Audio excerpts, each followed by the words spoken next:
Awesome. So without further ado, let's get started. So this event is called Navigating Gender Discrimination. Um, and before we start, I think it's important to understand where gender discrimination comes from. So discrimination is an action brought on by some personal prejudice.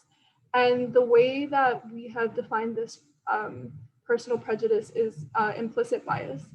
And what this means is that most people have some kind of implicit bias about different groups of people, about people with disabilities, gender roles, a various amount of topics, right? And this comes from historically what we've learned about different roles in society, the role that different races played in society, the role that different genders played in society, and just how our civilizations have evolved given those roles. So historically, we've been taught how certain groups played their role in society. And for this reason, we have current societal norms. And this means that we have certain assumptions about people and the way that they should be acting, given their personal identities. So if they identify as a woman, a lot of people assume that they need to be more polite in social situations, or X, Y, and Z. So we have these societal norms that I'm sure we're all familiar with, given historical implications. Another form of bias is in-group bias, and that is very relevant to gender discrimination, because in-group bias is basically people thinking that the group that they come from, they feel more comfortable talking to, or they feel like people like me can do something better, right? So this applies to gender discrimination in the sense of a lot of times you'll come across men who feel more comfortable talking to other men than they will talking to you. And this is a form of in-group bias, and it's something that we'll get into in later slides. But just to give you some background information on where discrimination comes from, right? So like I said, we all have some kind of implicit bias, and some really cool resources that I've come across in the past couple of years is this test from Harvard that has dozens of different categories. It has tests about gender, about race, about presidential candidates, everything you can think of. And you can basically take it, and it's very comprehensive, and you can see, like, for example, me going into it, I was like, oh, I love everybody. I have no biases. But you can take it and check yourself, basically, and say, oh, wow, I didn't realize I had a preference towards this group of people, right? So I think it's important for everyone to recognize that there is some underlying level of implicit bias. And this is a really nice course by Ohio State University that helps you navigate it. So understand what it is and how to make sure that it doesn't affect your actions, basically. So I'll be posting these slides, and I would recommend going through these two resources. They're very helpful. So now, what's discrimination? So anyone can just go to the dictionary, right? I'm sure we all have an understanding of what the English word discrimination means. But I think in reality, it's a lot more complicated, and it's a lot harder to identify than finding it in a dictionary. So obviously, it's unfair treatment, prejudicial treatment towards a group of people or a person based on something that they identify as, or something that is projected onto them as some identity. This could be their age, their ability or disability, their race, sexual orientation, anything and everything under the sun. So like I said, it's a lot more complicated to define than just this sentence, and that's kind of the purpose of the presentation, is to have a discussion, an open discussion about in what situations is it kind of subtly or blatantly presenting as discrimination, and what can we do about it. So there are different types of discrimination. One is macro and one is micro. So a form of a macroaggression could be your boss blatantly saying like, oh, I want Tyler to handle this because this is a man's job, right? That's a blatant form of gender discrimination. And this is very easy to identify, in my opinion. But the more subtle kind of microaggressions, that's the purpose of this presentation, is to identify these small nuanced statements that are made, or the way that someone makes eye contact with you and to decide what to do in those situations.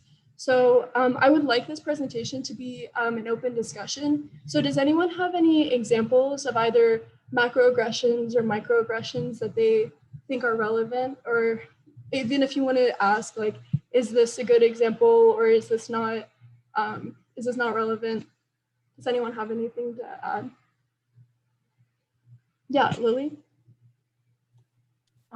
So at my last workplace, there was a coworker of mine that would very frequently refer to me as little lady and would frequently make don't make me late kind of jokes. And then at another workplace, there was a coworker that very frequently called me, a male coworker that would call me dear, when I know that he would never do that to a male intern. Yeah, that's a really good example, Lily. Thank you, especially like from personal experience. I think, yeah, it's very important to note that something as like small as just the way that someone refers to you is a huge, it can be a huge issue. I agree. How did that make you feel, Lily? Like did that make you uncomfortable in any way, or was it even noticeable at first?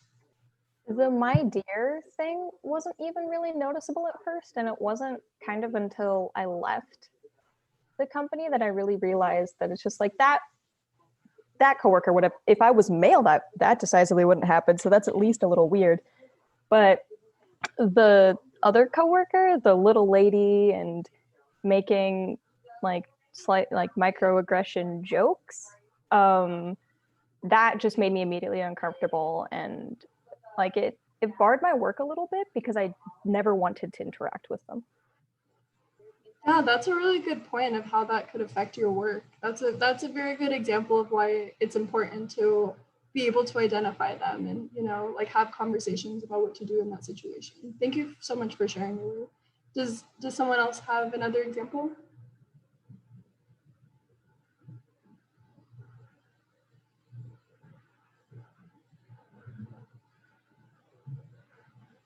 It could be anything. It could be unequal wages, could be Kind of be like a male coworker style.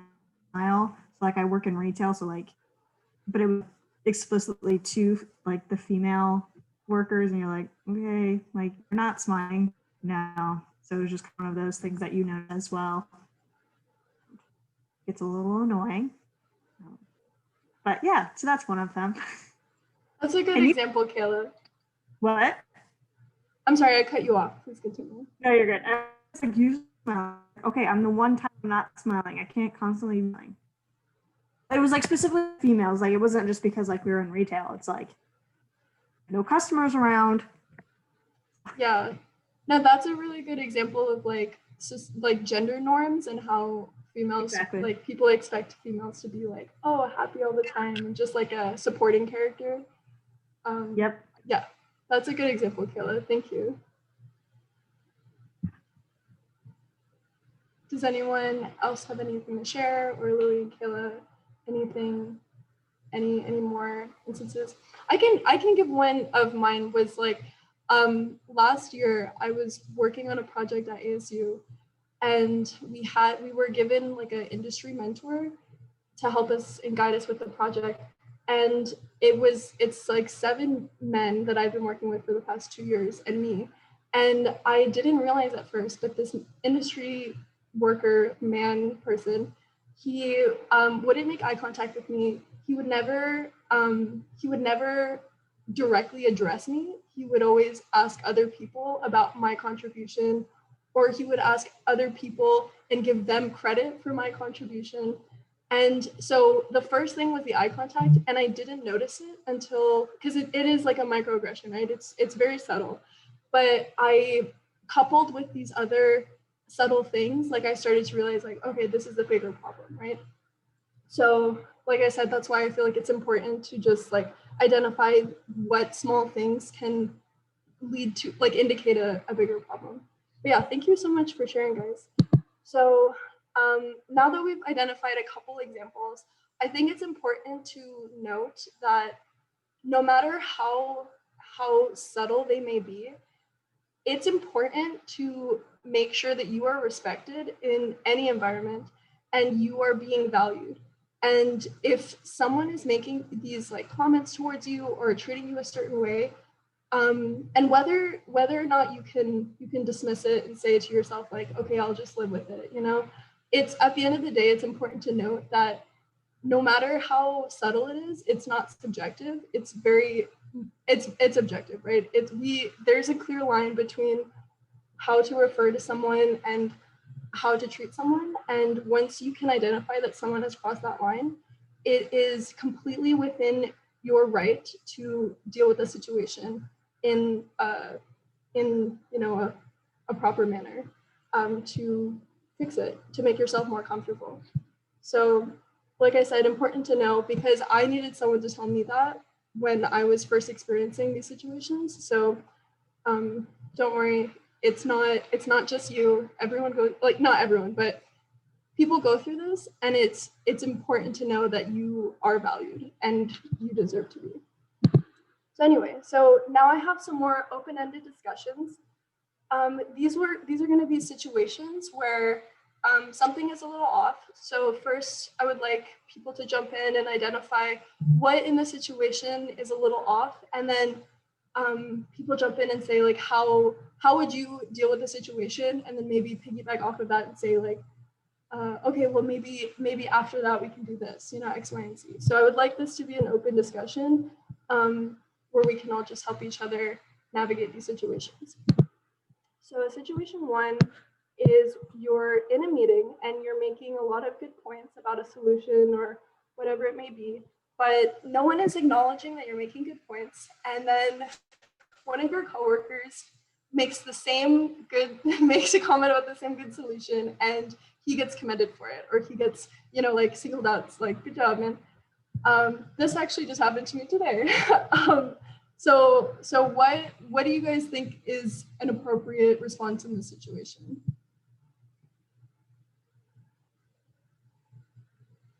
I mean, keep calm first, and then address maybe the group or the individual separately, or like then and there. Yeah, I think it's so important to stay calm for sure, because you know, you don't want to be perceived as like attacking someone and then they get defensive. That's a great point to bring up, Cindy. Do you have maybe an example of what you might say to the person or the group in the situation? No. No, it's okay. I didn't mean to put you on the spot. Yeah, it's okay.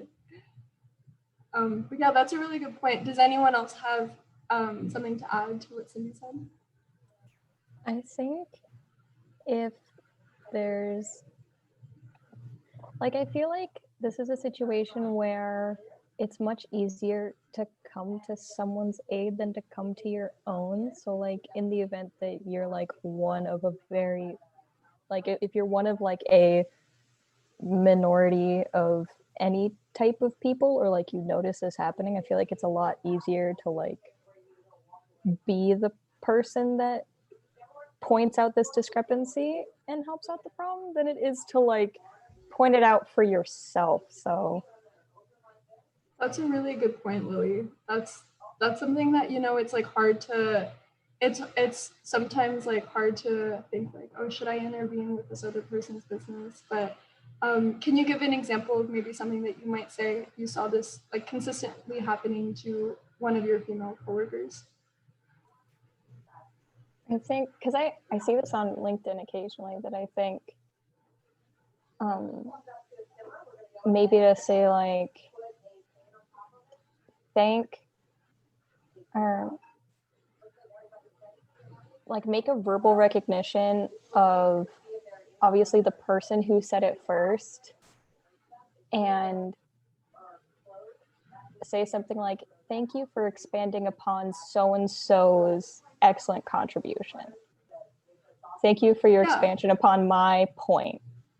I think that really fleshed out my idea just a little bit more. I like that. I like that a lot. It's a very like calm response rather than I said.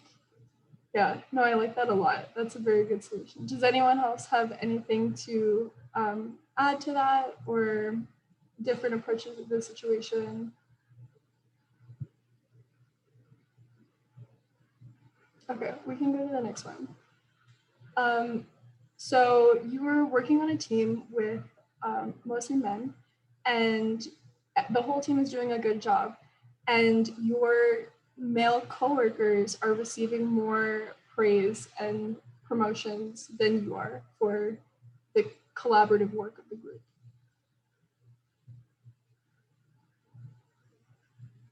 So does anyone have a solution to this, or just, just to open the discussion of like, what would a first step be, or what do you feel is like wrong in the situation? Probably talk to, if it's at work, then talk to HR. But if it's in class, like talk to your professor. Yeah. So I think I think in this case, so talking to HR is something where you do where you're really trying to almost like report a situation, right? So if someone is taking away opportunities from you or sexually harassing you and stuff, a lot of times this kind of stuff comes down to like if it's a class project, yes, you bring in the professor and you start explaining all the different situations and contributions that are going on. But my best advice to you guys is you got to take care of you. You got to make sure that you look out for yourselves, right? So as you guys start working, you always have to keep records of things that you do, of the contributions that you make, of the awards that you get, and make sure that when you do like yearly evaluations or you do team meetings with your boss, that they are very aware of the things that you guys are contributing to your workforce. And so I've had this conversation before with my boss, with the dean of engineering, when I was able to look at my salary and look at my counterpart's salary, who was a man who was getting more. And it's an uncomfortable conversation to have, but it's one that you guys have to look out for you. And so I think it's always best to be very well prepared, because you don't want to go into this kind of a conversation and say, well, that's not fair, and I should get the same thing because I think you're discriminating against me because I'm a woman. You want to go in there with ammunition to be able to say, look at everything that I have done and explain to me what I'm not doing that this other person is, of why you're valuing them more. And that was the conversation and I've had to have it with my boss, to be able to say, I know how much money this person makes and I'm not making the same, and I have more experience and I do more things than this person does. So what is it that I'm not getting? And you kind of have to put them on the spot to be able to explain the difference. And my boss couldn't explain it, and it came out with a raise, because it was like, you're right, I don't know why this discrepancy is here, and there's no way I can defend it. So for you guys, as you start in your careers, you always want to make sure that you really take these meetings very seriously, but very prepared, so that you can point out everything that you're able to do. You're able to document different work that you've been able to do, on which teams you were able to contribute to things. And so you want to be able to showcase and make them tell you, what is it that I'm not doing enough that this person is? And so for me, it was, I really needed to have really good documentation of all of the different things that I've been able to do. And I think that just comes with then the respect of my position, to be able to say, you're right. You're absolutely right. I'm not looking at it as you have an ego. I'm not looking at it as you're a whiny baby, and this is just a woman trying to get more money. It was like, I had everything to prove it, to be able to say, I've done more, so I deserve to have more than what this person is, in my opinion, as I've actually gone through this type of situation. That's a really, really good point, Ali. Do you have any recommendations for, during a confrontation like that, how to ensure that you sound confident and that you like keep your conviction? Because I feel like for me personally, I will start out strong and then I'll just kind of falter out and just dismiss my own point, because I'll like kind of I'm like so used to being in a submissive role, I think. But do you have any advice for that? I mean, it's practice. And I think it's something you guys have to practice as you continue through college, that it's about confidence, to make sure you guys know you are equally, if not more valuable than your counterparts. And there's still the stigma that I feel the female students still walk around with, of, I'm still not as good, I'm still not as smart, I still have to work harder than these men. And no, you might have to work harder to get the respect, but you don't have to work harder to do the same good job. You guys are very smart. You're very talented. You're very driven. You're very committed to the things that you do. My female students always outweigh and always outperform on all against all of my male students that I have. So it's all just about, you need to continue that confidence, and that when you go into any kind of a meeting, you have thought through every possible conversation.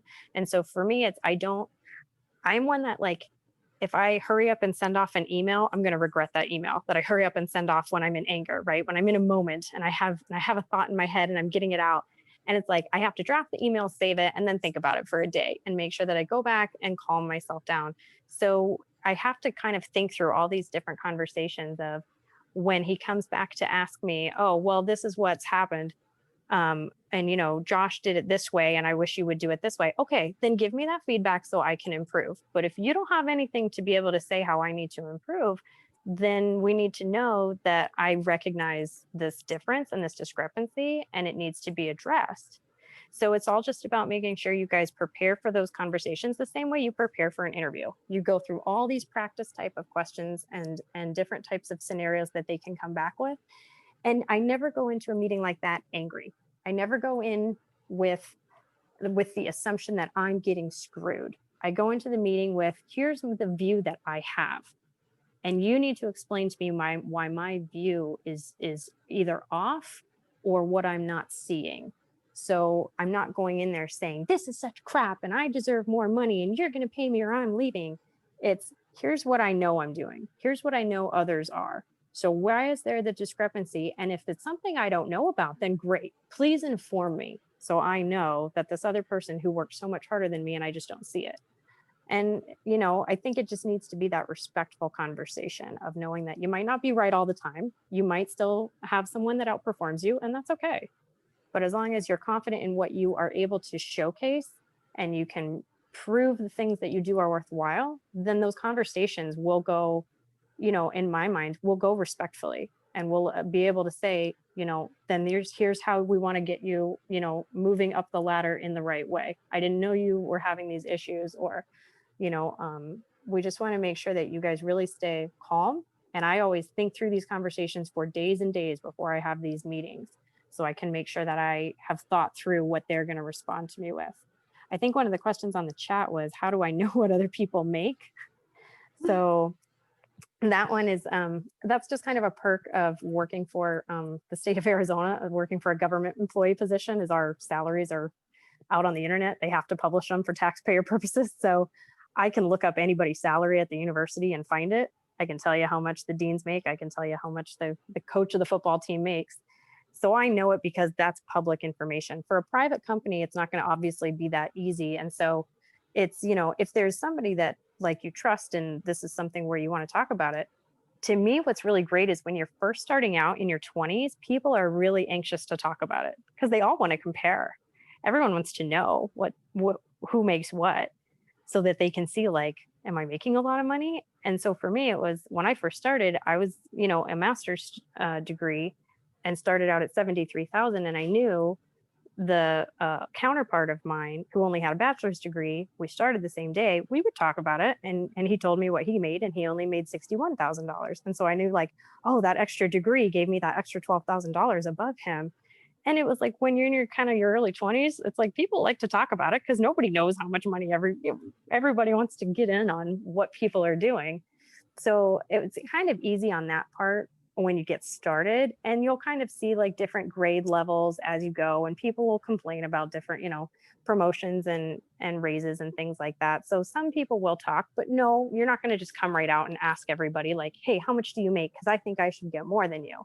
But these are inquiries, obviously, you can make to your boss to say, can we talk about a salary negotiation? Can we talk about a readjustment here? Because I do feel like maybe this is something we need to look at.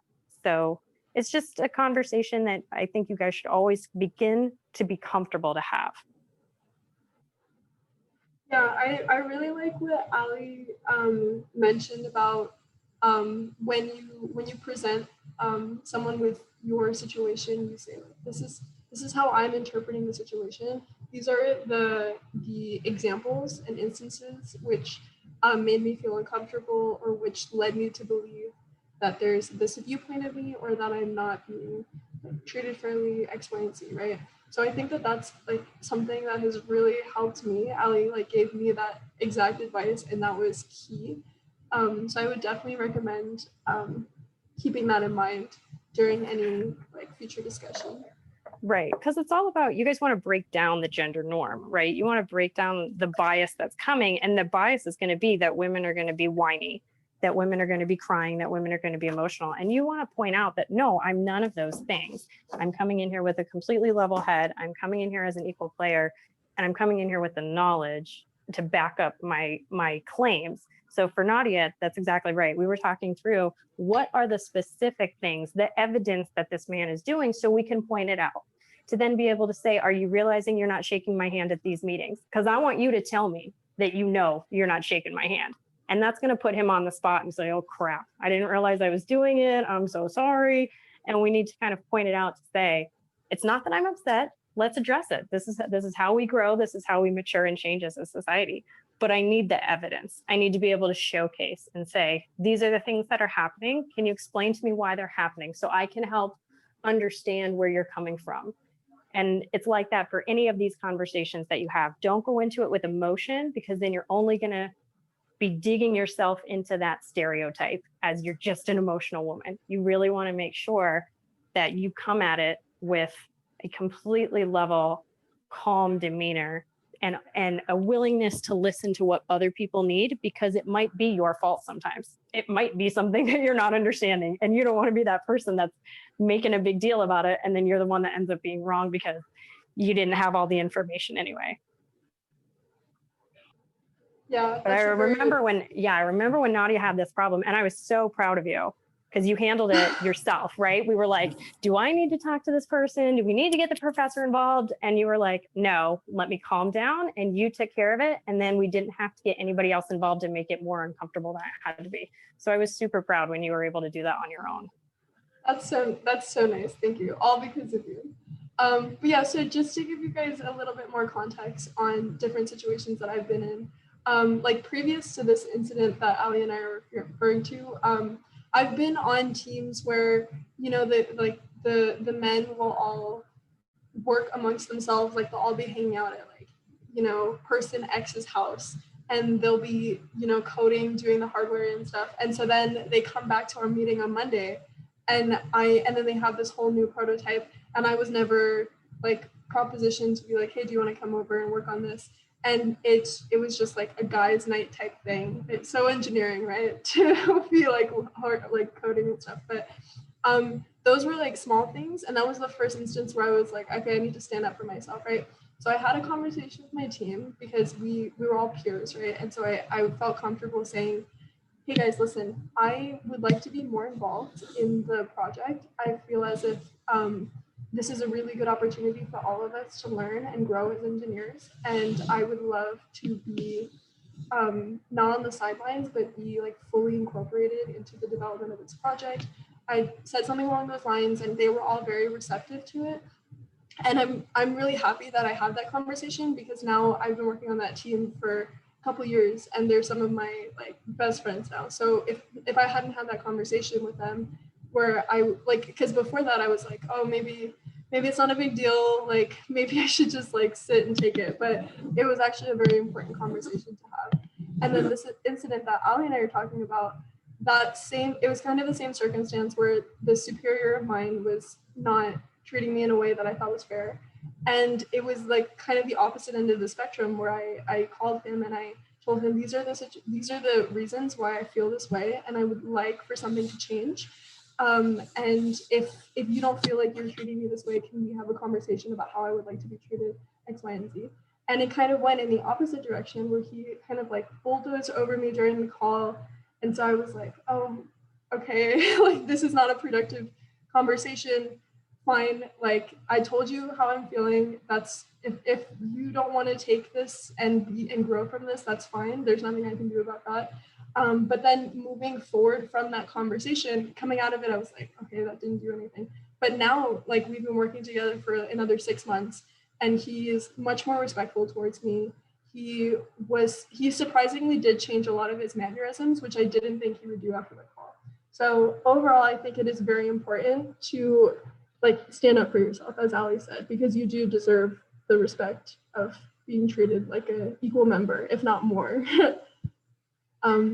Yeah. Great job, Nadia. I'm gonna run. I gotta get my kiddos some dinner. But Okay, if any of you guys ever need anything or need to talk or anything, obviously I'm always here, but I'm really proud of Nadia for putting this on. So good job. I hope you guys have some great discussions tonight.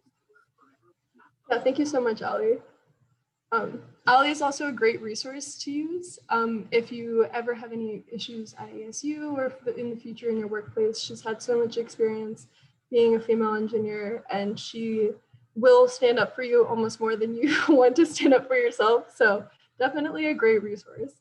But anyway, this is I think that was the last situation that I had for a discussion, but I had some resources listed. So like I said, if you have any issues on campus, your faculty and mentors, both on and off campus, are a great resource. People that you trust and you know are going to, people that you know already value you as a person and want to see you be valued in other places.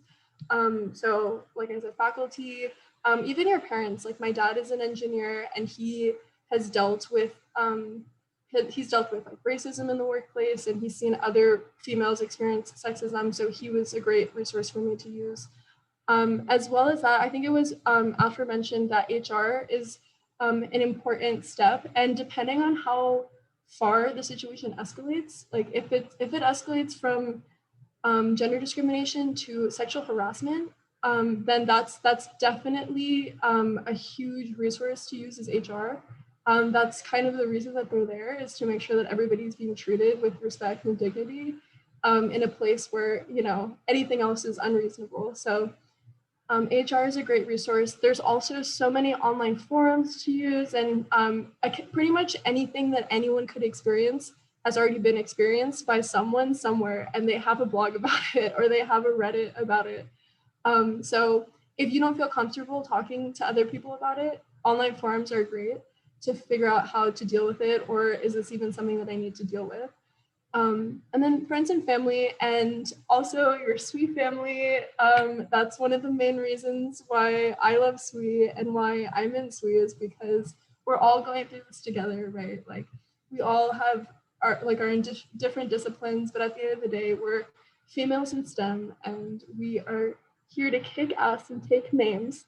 And we're all just here to support each other. So if there's ever a situation where you feel like, I don't know, like if I should bring something up, like I don't know if this is okay, please reach out to your e-board or to your friends that you make in SWE, or, you know, the SWE faculty advisors, anyway.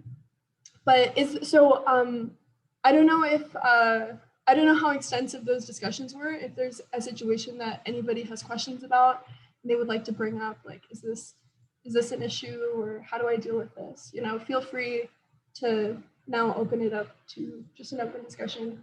I'm gonna stop sharing my screen.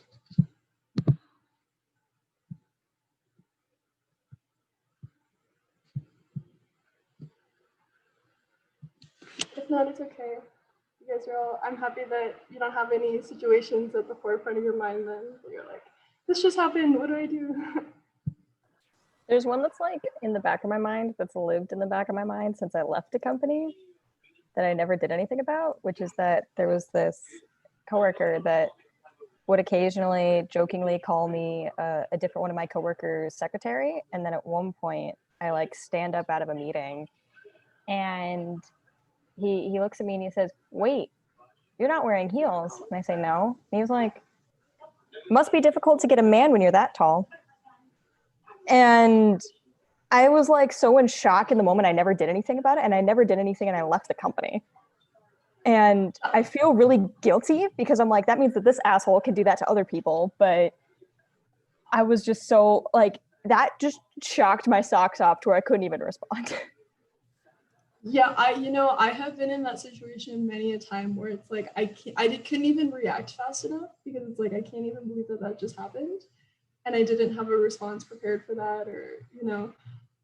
But what do you wish that you would have done in that situation? there's a part of me that's like, you should have gone the like vengeance route. That like that would have been completely, you know, appropriate. Like it like a mean snide joke route, just because like I feel like that culture at the company was like acceptable for me to have said something like snide to him back, but that's not appropriate for anyone, including an intern, to do. So I genuinely don't know what I would have done, because like I don't know if it would have been even taken seriously at that company. That's a really good point. It's like, is even like with like small comments, it's hard to know where to actually say something back, because you don't want to, you don't want to make a scene or whatever. People like expect the worst, especially when you're an intern, and so you're just in this job interview, right? Basically like 3 months. Does anyone have like suggestions for a good way to handle that situation, or do you think that's something, just moving forward? I don't know. What does anyone have any suggestions?